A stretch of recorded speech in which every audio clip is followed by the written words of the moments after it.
Bonjour à tous, en décembre dernier, Mandarin Gestion a lancé un nouveau fonds, Mandarin Europe Opportunités. Alors quel est l'objectif de ce fonds? Pourquoi Mandarin Gestion a-t-elle étoffé sa gamme?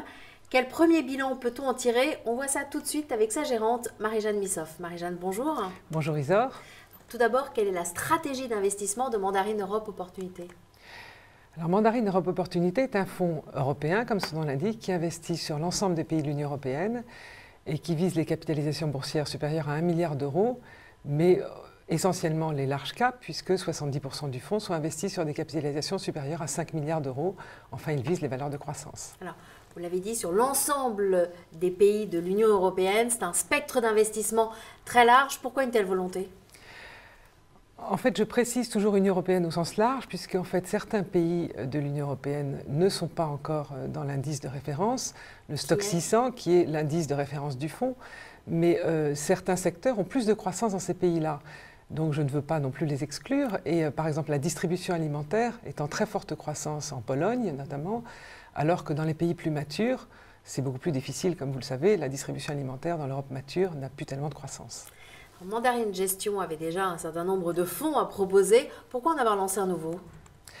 Alors, Mandarin Gestion est spécialisé sur la valeur, avec Mandarin Valeur géré par Marc Renaud, et aussi la croissance, avec les fonds Mandarin Opportunité gérés par Joël Morlet-Selmer, Mandarin Unique co-géré par Joël et Diane Bruno. Il manquait un fonds Croissance Europe, et je suis venue chez Mandarin pour créer ce fonds et le développer. Plus précisément, quel type de société recherchez-vous? Alors des sociétés qui sont en croissance, croissance du chiffre d'affaires et ou croissance de la rentabilité. Et vous avez un exemple? Alors il y a un exemple qui est très connu par tous les gérants croissance, qui est Novo Nordisk. Novo Nordisk est une société pharmaceutique spécialisée dans la lutte contre le diabète, donc dans l'insuline. Elle est leader mondial sur ce marché avec plus de 30% du marché et c'est un marché en croissance de plus de 20% par an.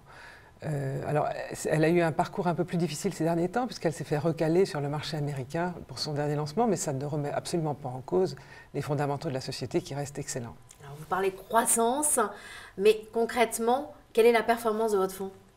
Le début de l'année se passe bien puisque à mi-février, la performance est de 5,5%, donc nettement au-dessus de l'indice de référence puisqu'il est à plus de 2,5% au-dessus de son indice. Marie-Jeanne, merci. Merci Isor. Quant à vous, eh bien, je vous remercie aussi de votre attention et je vous dis à très bientôt.